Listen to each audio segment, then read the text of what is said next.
quand il viendra, esprit de vérité nous conduira. Dans la vérité il dira, ce qu'il aura entendu il annoncera.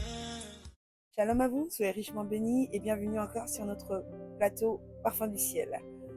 J'espère que le message de vendredi dernier vous a fait du bien, vous a aidé à affronter des défis, vous a permis de conquérir des territoires. En tout cas, ça a été le cas pour moi.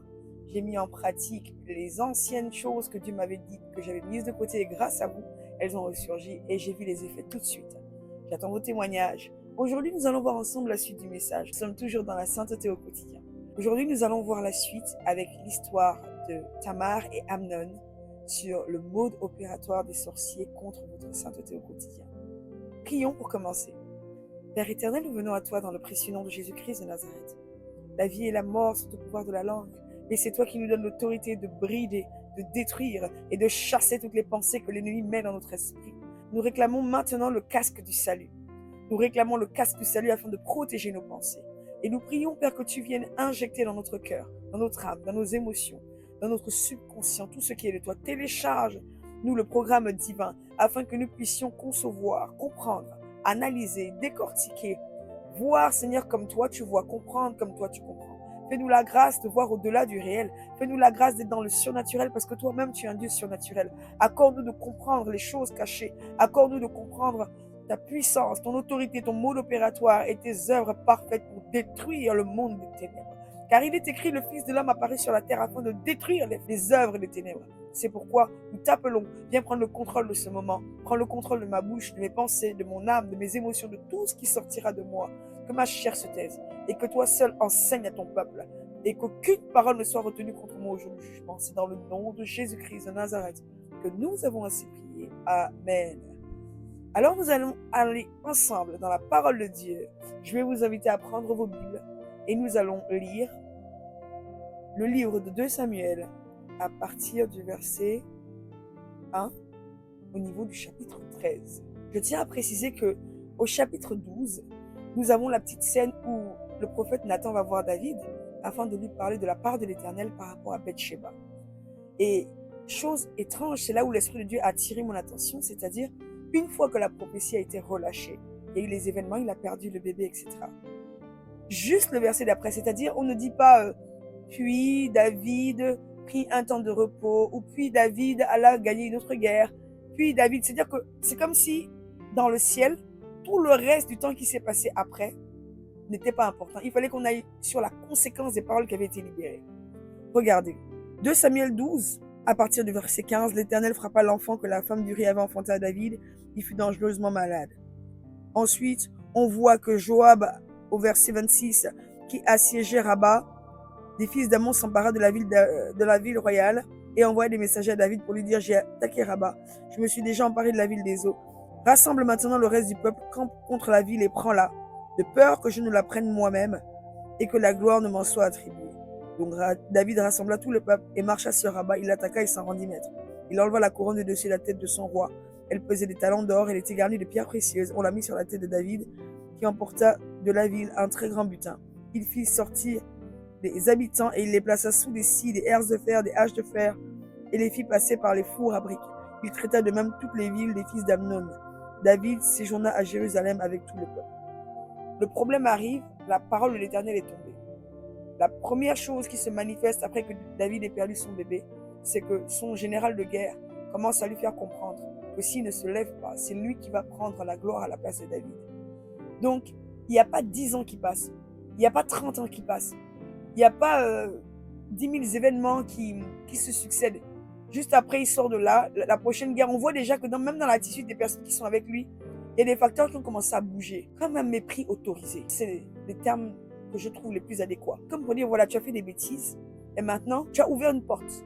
Et au travers de cette porte qui a été ouverte, nous avons un droit légal de te manquer de respect, d'accomplir en réalité les paroles qui ont été décrites par le prophète Nathan. Maintenant, nous allons voir. Chapitre 13. Comment ça commence? 2 Samuel, chapitre 13. Voici ce qui se passa par la suite. Absalom, fils de David, avait une sœur ravissante qui s'appelait Tamar. Amnon, un autre fils de David, en tomba amoureux. Écoutez, avant ça, Amnon a vu Tamar grandir. Il n'a jamais eu de sentiment pour Tamar. avant que l'Éternel ne libère la parole contre David. On va essayer de la retrouver dans 2 Samuel au chapitre 12. Maintenant l'épée, au verset 10, 2 Samuel au chapitre 12 à partir du verset 9. Tu as frappé de l'épée Uri le Héthien. Tu as pris sa femme pour en faire ta femme, et lui tu l'as tué par l'épée des fils d'Ammon. Maintenant, l'épée ne s'éloignera jamais de ta maison parce que tu m'as méprisé et parce que tu as pris la femme d'Uri, le Héthien, pour en faire ta femme. Ainsi parle l'Éternel. Voici, je vais faire sortir le malheur de ta maison, le malheur contre toi, et je vais prendre sous tes yeux tes propres femmes pour les donner à un autre qui couchera avec elle à la vue de ce soleil. Car tu as agi en secret, et moi je ferai cela en présence de tout Israël et à la face du soleil. Donc, on rappelle la parole de punition qui a été libérée de la part de l'Éternel contre son serviteur David. Donc, le chapitre d'après commence par « après cela ». Après cela. Donc, une fois que la parole a été libérée, c'est comme si, dans le monde des ténèbres, ils ont un droit légal par rapport à ce péché. Donc, pour comprendre nos pensées, comment elles peuvent ouvrir des droits légaux. Et dans la suite, on voit que les 2 enfants ont grandi. Ils n'ont pas 4 ans, ils n'ont pas 7 ans, ils n'ont pas 10 ans. Mais Amnon tombe amoureux de sa sœur. La Bible dit, Amnon était si tourmenté par son amour pour sa demi-sœur qu'il en devint malade. Donc déjà, là où j'ai été interpellée, c'est de me dire, bon Seigneur, soyons réalistes. Du jour au lendemain, il devient fou amoureux. Donc, quand les gens me disent, oh mais vous parlez de la sirène des eaux, je sais pas quoi, esprit de séduction, c'est écrit où dans la Bible? Mais vous-même qui raisonnez 10 000 fois et qui vous considérez comme étant plus sage que ce qui est écrit, dites-moi, quand vous lisez ce chapitre-là, comment vous pouvez concevoir que 2 personnes nées de la même famille, du jour au lendemain, tombent super amoureux s'il n'y a pas un démon pour changer leur regard l'un sur l'autre? Si ce n'est pas un esprit des eaux, un esprit de séduction, un esprit d'impudicité, un esprit de souillure, un esprit d'abomination, un esprit d'inceste qui est rentré à l'intérieur de ce garçon pour commencer à regarder sa sœur, pensez-vous que ce soit naturel qu'un frère tombe amoureux comme ça, brusquement, de sa demi-sœur? Moi, ça a été une confirmation pour moi que le monde des ténèbres a une activité et qu'il y a des choses qui sont purement spirituelles et aussi de la puissance de la parole. La parole. À partir du moment où la parole a été déclarée, c'est comme si le droit légal a été ouvert. Et donc, ces entités-là d'inceste, de mépris, d'exposition par rapport à la vie sexuelle de David ont eu un droit légal d'aller attaquer. Et ils ont trouvé les victimes qui leur convenaient. Ils ont trouvé Amnon et Tamar. La Bible dit qu'il en devait malade. En effet, il lui semblait impossible de l'approcher car elle était encore vierge.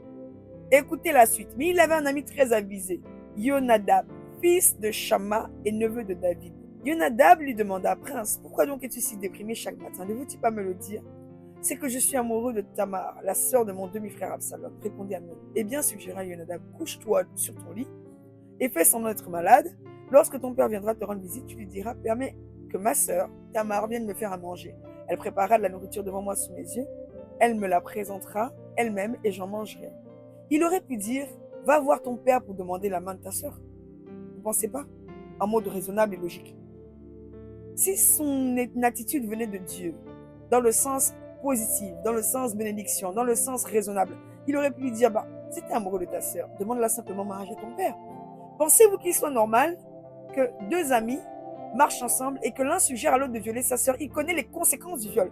Il sait que la sœur sera lapidée, rejetée, humiliée, bref. Il sait que dans le royaume, ça va bouger. Il va volontairement décider de faire partie d'un carnage. Pour moi, ce sont les mêmes esprits-là qui opèrent. C'est-à-dire, une entité rentre dans le corps de Amnon pour lui donner la conviction qu'il est amoureux de sa sœur. Une autre entité rentre dans le corps de Yonadab pour qu'il aille lui dire exactement ce genre de phrase pour lui donner le plan machiavélique. Et je crois même qu'une autre entité encore a dû rentrer chez David pour que même si David aurait pu se méfier, que ce jour-là, ils disent, mais non, pas de souci, vas-y, ta sœur peut venir te faire à manger. Le mode opératoire des sorciers. Comment les sorciers opèrent? Nous avons parlé de Caïn et de Abel. Souvenez-vous, le Seigneur met en garde Caïn. Il dit, le péché se tient tapis à ta porte. Si tu te comportes bien, tu lèveras la tête. Toi, domine sur lui. Dans le monde opératoire des ténèbres, un esprit peut se diviser en plusieurs personnes. C'est-à-dire que l'esprit de Karl peut se diviser en 10. Karl peut être en même temps en Pakistan, en Thaïlande, en Afrique du Sud, dans son corps, au travail. Le potentiel de l'esprit est tellement énorme qu'à ce jour, personnellement, je n'ai vu personne m'enseigner sur la profondeur de l'esprit. pour me dire quelles sont les limites de l'esprit. L'esprit vient de Dieu. La Bible dit que l'esprit vient de Dieu qui a été donné. Et l'esprit retourne à Dieu dans Ecclésiaste 12, quand nous mourrons. Jésus a dit, Père, entre tes mains, je remets mon esprit. Aujourd'hui, nous ne pouvons pas déterminer quels sont exactement les différents potentiels que l'esprit peut développer. Pour l'instant, nous voyons, grâce aux sorciers, que c'est illimité. Et donc, une seule personne peut se subdiviser en plusieurs, rentrer dans tel corps, tel corps, tel corps et agir. Mais là, dans le cas de Amnon et de Tamar et de Yonadab, je ne pense même pas que c'était un sorcier qui a eu le temps de sortir en esprit pour aller mettre dans la pensée de l'un, dit ceci, et dans la pensée de l'autre, répond cela, et dans la pensée de l'autre, pense cela. C'était simplement des démons qui ont eu un droit légal par rapport à la punition qui est tombée sur David. Maintenant, allons dans le cadre de tous les jours. Moi, dans la vie de tous les jours, j'ai expérimenté déjà ce genre de situation où je suis comme ça avec quelqu'un et les pensées viennent dans ma tête de me dire, dis-lui telle chose. Et lui aussi, il entend dans sa tête, dis-lui telle chose. Et puis, brusquement, je me repens. Et je dis non, c'est pas sérieux. Je n'ai pas besoin de m'énerver. Il ne m'a pas dit que c'est lui qui s'est trompé sur le colis. Je n'ai qu'à prendre et je vais m'excuser. Peut-être que c'est une erreur du postier. Peut-être que... Et quand je dégrossis le problème, et c'est là qu'il me dit, c'est bizarre parce que j'entendais dans ma tête, réponds-lui ça. Et là, je m'arrête et je lui dis, mais moi aussi, j'entendais dans ma tête, dis-lui ça. Et on s'est rendu compte tous les deux que très souvent, les esprits de sorcellerie venaient nous attaquer comme ils n'arrivaient pas à nous attaquer de front à cause du feu. Parce que si on les voit, on les foudroie. C'est pas très compliqué. Si le sorcier se sentait fort, mon ami, il passerait par ta porte centrale, tu vois.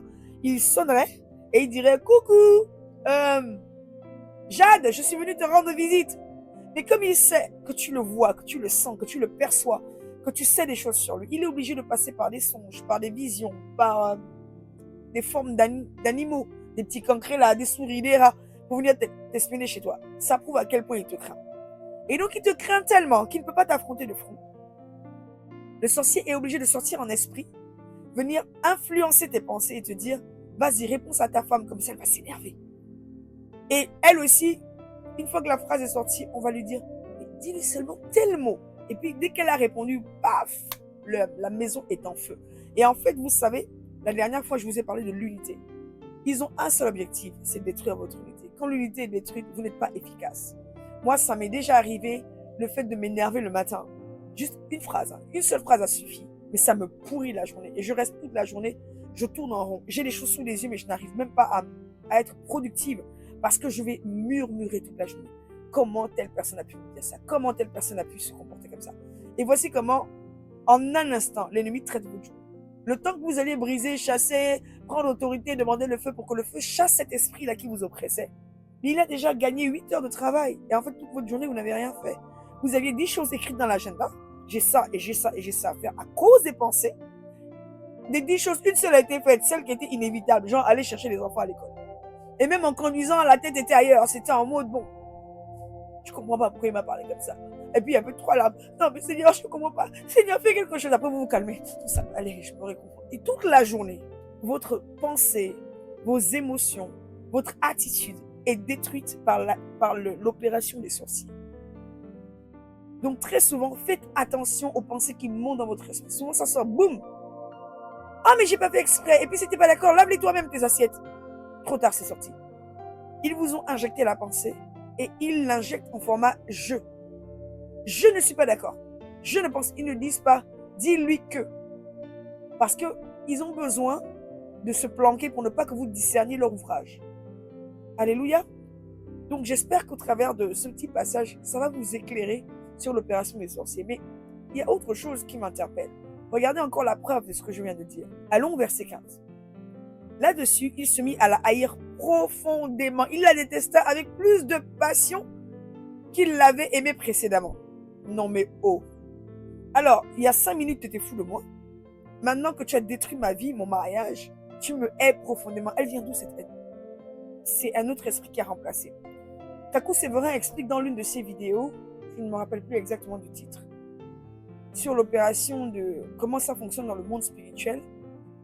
Il explique comment, en ouvrant les portes par un esprit, l'esprit 1 laisse passer les 4 autres derrière. Dans l'exemple qu'il donne, si ma mémoire est bonne, c'est on vous envoie un SMS, je paraphrase, pour aller au restaurant un monsieur qui vous drague. À partir du moment où vous avez dit oui pour le restaurant, le oui au restaurant ouvre la porte à adultère, qui dit à impudicité, qui dit à souillure, qui dit à luxure, qui dit à, je ne sais pas, celui qui vous permettra d'aller jusqu'à l'hôtel, dépasser l'étape du restaurant, ensuite l'étape du restaurant, dire oui pour la chambre, dire oui pour la chambre, dire oui pour le reste. Il explique comment, en laissant l'accès au premier esprit, le premier esprit ouvre la porte aux 4 autres. Donc les 5 arrivent en une fois. Parce qu'il y en a un qui a eu le droit d'entrer. Alléluia. Et donc voici comment, après souillure, impudicité, inceste, quand inceste a fini de faire son travail, inceste s'est retiré. Parce que si inceste continue, il allait continuer de l'aimer. Il l'aurait même épousé. Et inceste s'est retiré. Et quand inceste s'est retiré, d'autres esprits ont pris la place. Haine, aversion, dégoût, mépris, rejet. Et Amnon s'est mis à haïr sa sœur. Haïr. Autre chose encore qui m'interpelle, dans la suite, à partir du verset 20, Absalom, son frère, lui dit, Amnon, ton frère, a-t-il été avec toi?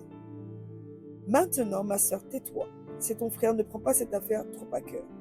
Et Tamar, désolée, demeura dans la maison d'Absalom, son frère. Le roi David apprit toutes ces choses. Il fut très irrité, mais il ne fit rien. Absalom ne parla ni en bien ni en mal avec Amnon, mais il le prit en haine parce qu'il avait déshonoré Tamar, sa sœur. 2 ans après, Absalom a opéré 2 ans après. Pendant 2 ans, il a mûri son plan calmement, dans le silence, dans le secret. La pensée qui n'a pas été chassée a mouliné. Elle a été développée, elle a été exacerbée, elle a été agrandie. Tous les mots que vous voulez pour extrapoler.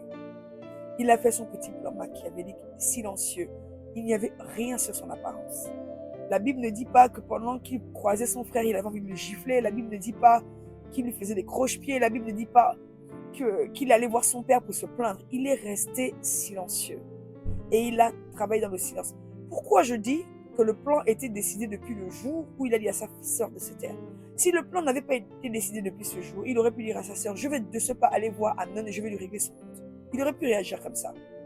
Il aurait pu aussi dire, je vais aller voir papa et je vais me plaindre de Amnon et je vais lui régler son compte. Mais il dit, ne dis rien. Ne prends pas cela à cœur. Vous trouvez ça logique? Si vraiment sa pensée était telle que les paroles qui sont sorties de sa bouche, ne dis rien, ne prends pas cette affaire à cœur, il l'aurait oublié tout de suite. Mais en fait, à l'instant même où il l'a dit, le plan commençait à naître. David aurait pu punir lui-même son fils, ça aurait interrompu le plan. David aurait pu les convoquer, il aurait pu convoquer son frère. Enfin, des choses auraient pu être faites, ça aurait interrompu le plan. Mais en fait, dès l'instant où il a dit à sa sœur, surtout ne réagis pas. En fait, le planning était en train de se mettre dans son esprit. Donc, l'esprit de sorcellerie, les démons peuvent vous faire miroiter quelque chose et vous donner une conviction que c'est la suite logique qu'il faut suivre, qu'il faut respecter. Vous êtes devant une situation et on vous donne la conviction que la suite logique, c'est d'acheter ce truc à 1000 euros. Allez, achetez. Alors qu'en fait, l'ennemi veut juste que vous gaspillez votre argent. Et puis vous dites, mais je comprends pas, je le sentais dans mon cœur, j'en avais tellement envie, j'y pensais tout le temps. Mais en fait, ça a été du conditionnement. On a conditionné vos pensées à faire quelque chose. On a mis comme une fausse vision dans votre esprit qui vous donne l'impression que c'est Dieu qui vous donne un canevas, comme pour vous dire, voici la suite de ce que tu dois faire. Alors que nulle part c'est marqué, ainsi parle l'Éternel, voici la suite de ce que tu dois faire. Et ça peut nous arriver comme ça dans la vie de tous les jours. On va avoir une forte conviction qui va s'imprégner dans notre esprit. Elle m'énerve, si je la vois, je vais la tuer. Et on ne dit rien, ça reste tapis en nous. Et on a l'impression que ça doit être une suite logique. En réalité, ça s'appelle un conditionnement. Ils ont une autre manière d'opérer, ça se passe dans les rêves. Un jour, la servante Léontine Dan, ma mère spirituelle, m'a enseigné dessus. Elle me dit, quand tu fais des rêves où il y a des choses qui ne sont pas de Dieu, je vais donner un exemple. Un frère est dans une église et il va rêver que telle sœur est amoureuse de lui. Dans son rêve, il la voit en sous-vêtements, elle lui sourit bizarrement, elle lui caresse la main, ils ont chanté à la chorale, après, elle lui a dit, est-ce que je peux te voir dans un coin? 1 songe, 2 songes, 3 songes. Et puis ma mère me dit, quand tu observes ce genre de choses, sache que ce sont les poussons de la sirène des eaux. C'est-à-dire que la sirène des eaux va commencer à injecter les idées. Le frère Jacques, qui ne regardait pas la sœur Cathy, du jour au lendemain commence à la trouver mignonne. Pourquoi? À cause d'un songe. Dans le songe, elle lui a fait un câlin. Dès qu'il se réveille du songe, il va commencer à la regarder autrement. Bonjour Cathy, ça va? Et puis tout d'un coup, il a l'impression que Cathy l'intéresse. Et si on lui pose la question, il est sincère, hein? Il vous dira, non mais Dieu m'a parlé. J'ai eu un songe où la sœur m'aimait bien. La sœur, elle est même pas au courant de ce qui se passe. Et puis tout d'un coup, elle se rend compte que le frère, il lui fait des sourires. et les sourires débordent, et puis des petits cadeaux, et puis c'est comme ça que le process de pousson évolue. Et dans la suite, le même esprit va aussi aller chez la sœur pour lui donner les poussons. C'est-à-dire que si physiquement, elle ne répond pas, elle ne fait pas « Ah oui, il est amoureux de moi, super !» Et puis elle dit oui tout de suite, et puis le piège bouclé, validé, elle perd sa grâce, elle va perdre sa virginité, on va lui faire un bébé, elle ne pourra pas poursuivre ses études, sa destinée est détruite. Si ça ne marche pas, elle résiste, elle fait genre, elle ne voit pas, elle rejette, elle fait « Oh, il ne m'intéresse pas ». Ils vont devoir aller dans ses songes à elle aussi, pour lui donner des pensées comme quoi il est là, et puis comme elle ne le regarde pas, il est triste. Et puis des pensées où elle lui dit « Tu sais, je t'aime bien, mais c'est juste parce que je dois finir mes études ». En fait, ils analysent. Écoutez, ce que je vous dis, ça peut vous paraître fou, hein. Mais en fait, ils sont là toute la journée dans vos conversations. Ils écoutent tout ce que vous dites. Je ne suis pas en train de vous dire que vous devez craindre dans le monde spirituel. Bien au contraire, je suis en train de vous faire découvrir que vous avez une puissance tellement supérieure à eux qu'ils sont obligés d'agir comme des petits fumiers en passant derrière par des pensées de manière invisible en sortant en esprit. S'ils étaient forts, ils vous affronteraient en face. Ils vous craignent tellement. Ils sont là, les sorciers sortent en esprit. Ils sont en train de cuisiner. Ils sont au travail. Mais en esprit, ils sont à côté de vous.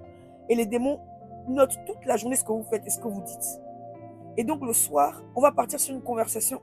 Elle a dit à sa copine, il m'intéresse pas, j'aime pas les blagues, je sais pas quoi, jamais j'irai avec un tel type.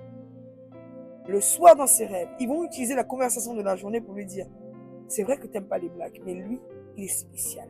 Tu vois exactement ce que tu reproches aux blagues. Il est pas comme ça. Il est comme s'il est comme un Chinois, il est comme un Japonais, il est comme un Italien, il est comme exactement ce que tu veux là. Il est comme ça, mais c'est dans son caractère. Il va se réveiller le matin et dire, oh, j'ai une révélation. Zéro révélation, sorcellerie. Et la voici du jour au lendemain qu'il décide que le frère est bon pour elle. Elle tombe amoureuse. Ce qu'ils ont fait avec Ève en live, donc ce que Satan a fait avec Ève en direct, les sorciers, pour vous atteindre, vous, à cause du Saint-Esprit, ont besoin d'une démarche beaucoup plus longue.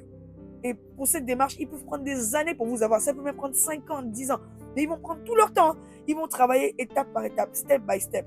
C'est pourquoi vous devez impérativement prendre autorité sur vos pensées et déclarer que ce qui n'est pas de Dieu doit s'éloigner de vous comme l'Orient de l'Occident.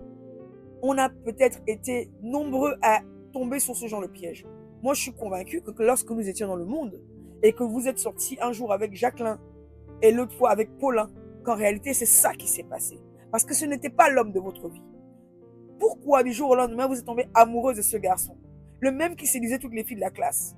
Pourquoi vous, femmes de grande destinée, remplies d'autorité, remplies de feu, remplies de potentiel, avez chuté pour un petit pantin du quartier? Aujourd'hui, vous le regardez, vous dites, mais qu'est-ce qui m'est passé par la tête? Ces mêmes esprits opéraient déjà depuis votre enfance pour détruire votre destinée. Je le dis parce que j'ai été enseignée par une petite voisine que j'avais, que j'aimais beaucoup. Et le Seigneur m'a enseigné par rapport à elle. Elle était dans la galère, elle vivait dans une petite cabane. Elle vivait à même le sol, au point qu'il y avait des rats qui traversaient la pièce quand elle dormait. Elle devait se débrouiller, elle et son petit frère, à survivre.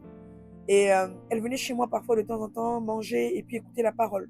Elle était chrétienne, elle connaissait la Bible, mais connaissait la Bible limite par cœur. Oui, elle m'a dit, oh, la grande sœur restée, voici. Ah, la Bible dit dans Romains, chapitre 30, elle récitait. J'étais impressionnée, je l'écoutais, je disais, mais cette petite connaît la Bible. Et puis le Seigneur me montrait une faille. Il me dit, regarde, tu vois cette jeune fille? Le plan des sorciers contre sa destinée passe par les grossesses précoces. Il y a beaucoup de jeunes filles dont la destinée a été déviée par les grossesses précoces. Et il me dit, ça s'appelle un plan de sorcellerie. Il me montre comment les sorciers viennent envoyer des poussons à cette jeune fille à cause de la galère, le manque d'argent, pour qu'elle accepte qu'un garçon lui fasse des câlins, la voit après l'école, lui donne 2 sous. En lui donnant 2 sous, elle va accepter un peu plus parce qu'elle est dans le désarroi. Et le un peu plus va finir dans un lit. Et le dans un lit va finir par une grossesse directe. Et en fait, la grossesse directe, c'est juste pour arrêter sa destinée, qu'elle arrête les études directement. Et en fait, elle devait voyager, avoir une grande destinée.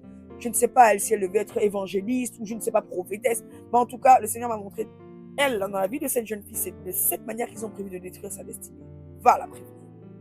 Donc je l'ai convoquée, je lui ai dit, mais elle ne m'a pas montré le copain. Mais le Seigneur me dit à l'avance, dis-lui comment ça va fonctionner. Qu'elle reconnaisse, quand ces choses arriveront, que c'est la sorcellerie de sa famille qui est en train d'arrêter sa destinée. Aujourd'hui, parmi vous qui me regardez, combien d'entre vous ont vu des cas, ou peut-être vous-même, à 17 ans, 18 ans, vous êtes tombé enceinte et vous avez dû avorter. Vous avez eu des rencontres et vous avez regretté ce garçon. Si vous pouviez revenir en arrière, Je suis sûre que vous avez fait cette prière en disant si je pouvais remonter le temps. Jamais je lui aurais dit oui. Je ne suis pas en train de vous dédouaner pour vos bêtises. Je suis en train de vous dire que peut-être que les choses se sont passées de cette manière. Mais aujourd'hui, j'ai une bonne nouvelle pour vous. Maintenant que vous avez entendu ce message, vous reconnaîtrez les choses. Pensez à vos enfants, pensez à vos nièces, pensez aux membres de vos familles, pensez aux filles que vous encadrez dans le ministère.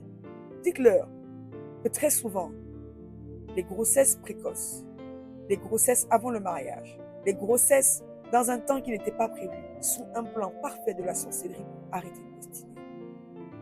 Plus d'école, qu'est-ce qui se passe? Elle ne peut plus aller à l'école, elle va commencer à aller devoir chercher du travail pour vivre.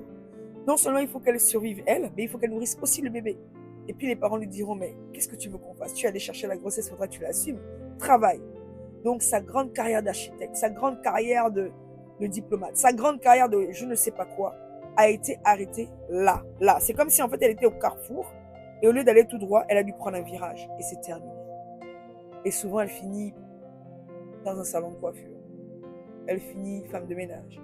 Elle finit même dans un bureau en tant que secrétaire, mais loin de là où elle aurait dû régner, loin de là où elle aurait dû libérer la puissance, le potentiel, la gloire de Dieu qui brille à l'intérieur d'elle. Donc je vous le dis parce que peut-être autour de vous, il y aura des cas qui vont se présenter, peut-être que vous-même vous êtes passé par là. Le plus important, c'est de savoir aujourd'hui que lorsque ces choses arrivent, vous sentez des pensées qui n'étaient pas là hier. Bizarrement, elles sortent de don de ces eaux. Elles s'imposent dans votre esprit par rapport à une soeur, par rapport à un frère, par rapport à un enfant. Déclarez dans le nom de Jésus, ces pensées ne sont pas les miennes. Je prends autorité sur toute pensée qui m'a été envoyée du monde des ténèbres. Je les réduis à néant. Je lis et je paralyse toi, entité avec ou sans un corps, que tu sois un démon ou un esprit humain de sorcellerie qui est sorti de son corps pour venir m'influencer. Je vous lis, je vous paralyse et je détruis vos œuvres. Je vous rejette loin de moi comme l'Orient de l'Occident. Et je revêt le casque du salut afin de protéger mes pensées. Vous devez prendre autorité sur ces choses, les rejeter avec violence, les détruire et décider que vous ne serez pas victime de l'opération de la sorcellerie. Est-ce que vous vous rendez compte que dans ce que je suis en train de vous décrire, il suffit d'un instant, une faiblesse, une pensée acceptée, un mot déclaré pour que le frère dise « Ah, elle est amoureuse de moi » et il fasse tout un planning pour vous épouser alors qu'il n'était pas la volonté de Dieu pour vous. Votre destinée peut être déviée par des pensées intégrées que vous n'avez pas rejetées. Écoutez, je n'ai pas 10 000 exemples, c'est le cas de Ève. Ève a accepté les pensées. Voici, nous sommes tous en train de subir. Si l'espace d'un instant, elle avait pris autorité sur ses pensées, elle les avait rejetées, nous aurions été sauvés, éternels. Elle aurait pu dire « Arrière de moi, Satan. Je rejette toute suggestion que je n'ai pas entendue de la bouche d'Adam ni de la bouche de l'Éternel. Aussi longtemps que je n'ai pas la conviction que cela vient de Dieu, je ne l'accepte pas et je ne douterai pas de Dieu. » La première chose que l'ennemi a besoin de faire, c'est de vous mettre en doute avec Dieu. Est-ce que Dieu a vraiment dit? Non, il faut que vous ayez l'impression que Dieu n'est pas très gentil. Que Dieu vous prive de ce garçon, privé de telle chose, privé de telle option, de tel avantage que vous recherchez, privé de l'amour de un tel que vous recherchez avec autant de désespoir comme une mendiante. Vous avez l'impression que Dieu est méchant. Mais ce n'est pas vrai. Toutes les pensées qui viendront de Dieu auront un but qui sera de vous assainir, de vous nettoyer, de vous sanctifier et de vous restaurer pour vous faire remonter vers sa gloire. Et quand vos pensées nous plaisent, alors l'Esprit de Dieu peut se déposer. La Bible dit, la joie de l'Éternel est ma force. Pourquoi? Parce que lorsque vous êtes heureux, votre cœur est dégagé. Et vous êtes disposé à recevoir le faisceau qui vient du ciel. C'est comme un faisceau qui descend, le faisceau de la révélation. Comme un ange qui vient avec un vase rempli d'huile. Huile prophétique, huile de révélation, huile de songe, huile de don, huile de vision. Et puis il vient, il la déverse sur votre tête. Mais si à l'intérieur c'est tout encombré, c'est tout plein de murmures, de je sais pas, il m'intéresse pas, je vais le voir, je mets une mini-jupe, je fais ci, je fais ça. C'est micmac. À ce moment-là, l'Esprit de Dieu va envoyer des petites alertes. Quelqu'un viendra vous dire, est-ce que tu es sûr que c'est lui? Tu diras oui, mais il m'a regardé. Est-ce que tu es sûr que c'est elle? Non, mais parce qu'elle m'a envoyé tel SMS, je crois qu'elle me kiffe, je crois qu'elle est amoureuse de moi, mais ce n'est pas de Dieu. Parfois, le Seigneur va envoyer des petites alertes, c'est-à-dire que dans le bruit, vous serez tellement encombré par toutes ces choses, qu'il va devoir envoyer une petite voix extérieure pour vous dire alerte rouge, tu es sûr que le chemin que tu prends est le bon? Il va envoyer votre père spirituel vous dire tu es sûr que le chemin que tu prends est le bon? Parce qu'il veut encore vous sortir de là. Mais parfois ça prend tellement la tête qu'on n'écoute plus. On est mangé par ce genre de pensée. Et puis on dit non mais il faut que j'y aille. Mais pourquoi tu dois y aller? Non mais parce que je sens que je dois y aller. En fait ce sont des démons qui sont tout autour de vous et qui sont en train de vous dire vas-y, fais ça, dis ça. Ça va tellement loin. Un jour, mon père spirituel a enseigné que même dans les ébats sexuels, pour faire des choses, les démons allaient jusqu'à dire aux gens, dis-lui exactement telle phrase. Ou la sirène des eaux va vous dire, touche-la juste à l'arrière de la nuque. Ça va la rendre folle. Et la fille dit, mais comment tu sais que j'aime qu'on me touche à l'arrière de la nuque? Il ne peut pas savoir. Ce sont les démons. Ce sont les esprits des eaux qui sont dans sa vie, qui ont communiqué avec les esprits des eaux qui sont dans la vie du garçon, qui lui ont dit, voici le code pour rentrer. Parce que les deux doivent s'accorder pour qu'il y ait la porte ouverte. Et donc, ils vont dire exactement, dis-lui tel mot. Dis-lui que tu aimes bien son nez. Ou dis-lui que son parfum te rend folle. Ou dis-lui que toi, de toute façon, si il t'épouse, tu aimerais un mari qui est comme ci, comme ça. Et puis il va dire, mais c'est exactement ce que je recherche. Et d'après vous, les informations, ils les tiennent d'où? Ce sont les démons qui communiquent entre eux. Les esprits humains de sorcellerie. Le grand-oncle là, qui a décidé de te faire tomber, c'est lui qui rentre dans le corps de la personne qui dit ça. Et le même oncle ressort du corps et il rentre dans l'autre corps. Et il vous dit à vous, réagis comme ça. Réponds-lui comme ça. Achète-lui ceci. Fais cela. Et il vous entraîne tous les deux dans le trou. Et puis vous êtes choqué un jour en pleine délivrance d'entendre, mais c'est telle personne, Seigneur, mais c'est pas possible. Oui, il sort de son corps et il se dédouble. Mais bon, là, c'est pas l'objet de l'enseignement. L'important, c'était pour moi de vous faire comprendre aujourd'hui comment, en réalité, certaines pensées que vous croyez être vôtres ne sont pas du tout vôtres. Je ne dis pas ça pour vous dédouaner, je ne dis pas ça pour vous excuser, pour que vous disiez, bah donc en fait, j'ai jamais eu tort. Non, c'est pas ce que je dis. Il y a bien des moments où vous avez eu envie de poser des actes. En fait, il faut savoir qu'une fois que la bombe est amorcée, il peut même se retirer tranquille, hein. Quand ils voient que vous êtes déjà engagé sur le process, tranquille, mission accomplie, ils peuvent sortir du corps. Et puis, ils vous laissent terminer, achever la course. Mais Jésus est fidèle. Je crois que par la grâce du Saint-Esprit, il y a des choses qui peuvent être détruites. J'ai le témoignage d'une femme, une ex-sorcière togolaise ou béninoise. Je verrai si je peux mettre des extraits sur le groupe Parfum du Ciel. Et dans ce témoignage, c'est audio, elle explique comment elle faisait ça. Elle se dédoublait, elle se divisait en 10 personnes, elle allait à 10 endroits différents. Et elle explique comment elle n'arrivait pas à avoir une chrétienne parce que cette chrétienne mettait le nom de Jésus partout. Donc toute la nuit, elle fait ses incantations et puis quand elle veut aller la saluer, elle compte en fait la manipuler. Et quand elle arrive, elle dit que la chrétienne lui dit bonjour au nom de Jésus. Ça détruisait tout de suite sa sorcellerie. Elle serre la main, je te serre la main au nom de Jésus. Merci au nom de Jésus. À chaque fois qu'on utilisait le nom de Jésus, l'ouvrage des ténèbres était détruit. Et donc je veux vous encourager, vous qui m'écoutez en ce jour. Tout ce que vous faites, tout ce que vous entendez, tout ce que vous voulez développer, dites Seigneur, prends le contrôle de mes pensées, prends le contrôle de mon âme et de mes émotions. Si cette pensée est de toi, confirme-la moi. Si ce n'est pas de toi, je la détruis et je la rejette au nom de Jésus. Et si j'identifie tout bêtement, aller coucher avec quelqu'un, c'est déjà pas de Dieu, et j'ai pas besoin de prier pour ça.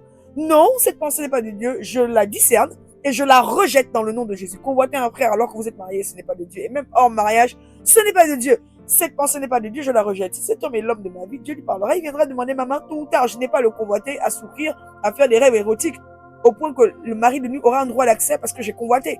Je dois rejeter ces pensées. Je me rappelle quand j'étais jeune, je créais moi-même mes songes. Vous savez comment je faisais? J'écrivais des romans sur les Tweety, les neveux de Michael Jackson, avec mes copines et par exemple, je vais regarder Brad Pitt et je vais dire aujourd'hui, je me conditionnais et je disais aujourd'hui, je vais rêver de Brad Pitt. Mais quand je disais ça, j'avais 13 ans. C'était la jeune fille qui ne connaît pas les garçons, mais qui veut vivre la story du harlequin. Donc, bien entendu, mon sous-entendu, quand je disais ce soir, je vais rêver de Brad Pitt, sous-entendu, il va me faire comme dans les livres. Il va me regarder, il va me dire que j'ai des jolis yeux. Vous voyez, tout le scénario qui est détruit dans les harlequins, là, ça ouvre des portes mais énormes d'impudicité et d'adultère. Donc, femme, si tu m'entends, si tu lis des livres comme les SAS avec Malcolm Lynch, si tu lis des livres comme les Harlequins, parce que tu t'ennuies, je te dis tout de suite, ces livres à l'eau de rose ouvrent des portes énormes à l'impudicité, aux esprits des eaux. Fais attention à tes yeux, sanctifie-toi. Nous sommes sur la sainteté. Ce que tu lis donne un droit d'accès. Il y a des livres qui ont des esprits de mensonges. Il suffit juste que vous les ouvriez ou que vous les posiez au chevet de votre lit. Je suis très sérieuse. Vous posez le livre au chevet de votre lit et vous êtes attaqué par l'esprit de mensonge. Ça m'est déjà arrivé. Le livre est au chevet de mon lit et puis dans le son, je dis quelque chose de faux. Par exemple, je dis, mon prénom c'est plus Déborah, c'est Tatiana. Je sais que c'est pas vrai. Je me réveille le matin, je dis, mais comment je peux dire que mon prénom n'est plus Déborah et Tatiana? En fait, Dieu est en train de me dire avec amour, hé, vite, demande la délivrance parce que là, il y a un esprit de mensonge qui est rentré. Je ne sais pas par où. Par un clip, par une chanson, par un livre. Et une fois, je me rappelle, ma fille avait menti. Et j'ai dit, Seigneur, mais j'ai besoin que tu me parles. D'où elle sort cet esprit de mensonge? J'ai écouté le nom d'un chant qui est sur Internet. Donc, je ne sortirai pas le chant. Un chant chrétien. J'ai dit, mais c'est pas possible. Donc, je ne connais pas la vie des personnes qui ont chanté, je ne sais pas si elles sont sanctifiées, je ne sais pas si pendant qu'elles chantent, elles sont en adultère, mais dans tous les cas, l'esprit de mensonge est imprimé sur le projet. Donc, pendant que la musique est enregistrée, l'esprit va avec la musique. Waouh, c'est grave ce que je vous dis là. Hein? C'est pourquoi on doit faire attention à ce qu'on écoute sur Internet. On doit faire attention à ce qu'on voit. On doit faire attention à ce à quoi on dit Amen. Ces formes de souillure peuvent entrer de plusieurs manières. Nous allons nous arrêter là pour aujourd'hui. J'espère que je n'ai pas développé sur certains thèmes parce que ce n'était pas l'objet du message. Je veux rester dans le message. Mais j'espère que les quelques exemples que je vous ai donnés vont vous aider à combattre ces pensées qui peuvent dévier votre destinée à votre lieu de travail, qui peuvent dévier votre destinée dans le cadre du ministère, vous donner des pensées qui ne sont pas de Dieu, vous emmener à pécher contre les autorités, vous emmener à pécher contre les frères et sœurs, vous faire passer pour une rebelle alors qu'à la base, ce n'était pas du tout votre intention. Rejetez-les, combattez-les, foudroyez-les. Amen, et nous allons prier. Seigneur, je te bénis parce que tu nous aides à comprendre les choses qui ne fonctionnent pas, qui se cachent sournoisement à l'intérieur de nos pensées, dans notre subconscient. Nous prenons autorité contre toute la puissance des ténèbres et nous détruisons leurs œuvres. Je prie, Père, à compter de cet instant, que tu nous accordes un discernement aiguisé sur les pensées qui ne viennent pas de toi. Mets en nous quelque chose, un signe, une alarme qu'on ne dira pas. Ça peut être les yeux qui clignotent, des fourmillements dans les doigts, ça peut être la narine qui bat, mais quelque chose qui nous permet d'identifier quand on te demande, Seigneur, est-ce que cette pensée est de toi? Donne-nous des signes qui soient secrets, personnels, pour nous aider à identifier que cette pensée n'est pas de toi. Parce que même en prêchant, on peut avoir une pensée qui n'est pas de toi. Mais aide-nous à discerner quand des choses, des pensées montent dans notre esprit, mais que c'est l'ennemi qui nous les insuffle, afin d'enlever le livret de tout notre grenier, de tout ce qu'il y a comme blé dans notre maison. Nous lions et nous paralysons les entités spirituelles qui ont été envoyées contre nous, contre notre ministère, contre notre vie maritale, contre nos projets, contre notre vie professionnelle, contre nos entreprises, contre tout ce que nous sommes en train de mettre en place pour la gloire de ton nom. Nous lions, nous paralysons et nous détruisons les entités qui ont été mandatées avec notre nom comme étant une cible. Nous déclarons, Seigneur, que la cible change. Nous détournons toutes les balles mystiques qui sont envoyées contre nous. Nous les renvoyons à l'envoyeur. Nous les retournons, Seigneur, et nous détruisons les œuvres et les ténèbres qui sont en train d'opérer contre nous. Agis, Seigneur, que toute balle de sorcellerie qui a été envoyée, tout sorcier qui a été mandaté, à qui on a affecté notre prénom, pour opérer, nous influencer, nous détruire, nous faire poser des actes qui vont nous coûter très cher. Nous décrétons que ces sorciers sont révélés, exposés, au nom de Jésus, qu'après cette prière, les gens aient des songes, des visions, des révélations claires de quelle manière et de comment l'ennemi les a induits en erreur dans plusieurs choses. Aide-nous à réparer tous les domaines de notre vie où nous avons dit n'importe quoi, où nous avons fait n'importe quoi et en fait nous avons été simplement ridicules et nous avons été charnels. Aide-nous à réparer les choses. Aide-nous à nous repentir. Aide-nous à aller confesser et à dire aux autorités, je vous demande pardon parce que j'ai l'impression que l'attitude que j'ai eue a été pilotée par la sorcellerie. J'ai dit telle et telle chose qui n'était pas convenable. Je me repens et je sais au fond de moi-même que je ne pense pas cela, mais que ces pensées se sont imprimées dans mon âme et dans mon esprit. Pardonne-nous, Seigneur, pour ces choses que nous avons commises par inadvertance, parce que nous n'avons pas une vie de prière qui était assez fournie pour résister à ces esprits de sorcellerie.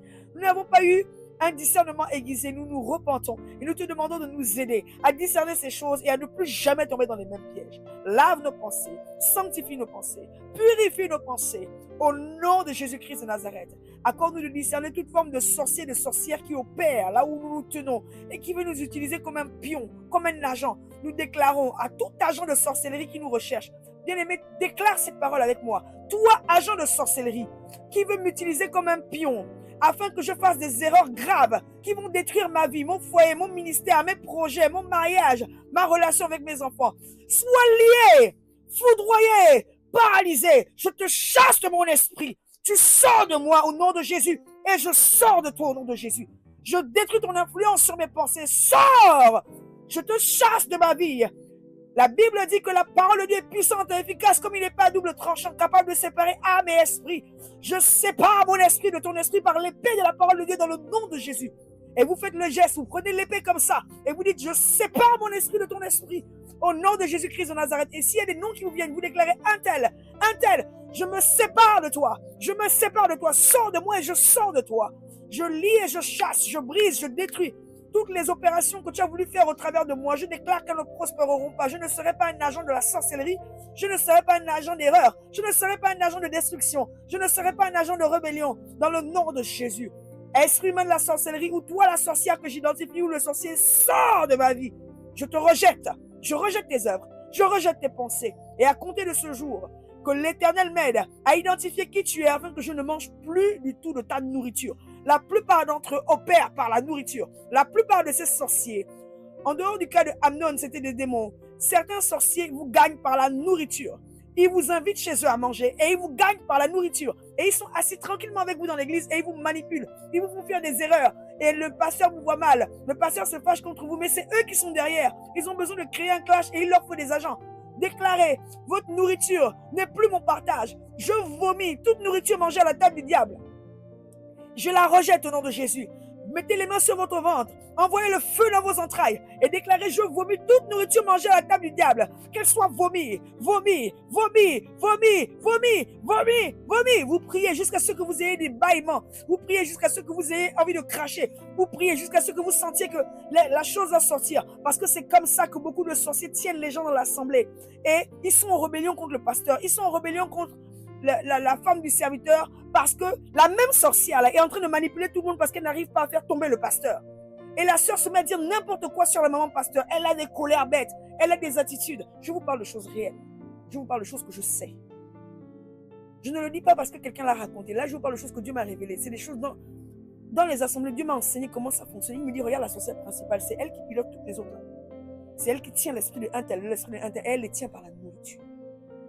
Après, elle a encore d'autres portes par lesquelles elle passe. Mais la première porte principale, c'est viens manger chez moi après le culte. Faites attention à ce que vous mangez et à là où vous allez manger. Que le nom du Seigneur soit béni. Je vous souhaite un bon début de week-end avec ces prières de combat spirituel. Que le Seigneur vous remplisse. Au nom de Jésus, nous avons ainsi prié. Amen. Shalom, shalom et à la semaine prochaine. Notre agenda est maintenant disponible sur Amazon à seulement 16,88 € hors frais de livraison. Il existe en deux coloris, rose et blanc, et il y a également une version pour les hommes. Pensez à vous en procurer un exemplaire et profitez d'un super plan de lecture biblique et de prière de feu. Cet outil vous aidera à vous préparer pour les temps difficiles et vous permettra de planifier vos mois de l'année. Enfin, vous pourrez organiser vos journées et faire un bilan à la fin de chaque mois. Ne ratez pas cette occasion qui, nous le croyons, sera une grande bénédiction pour vous en cette année 2026.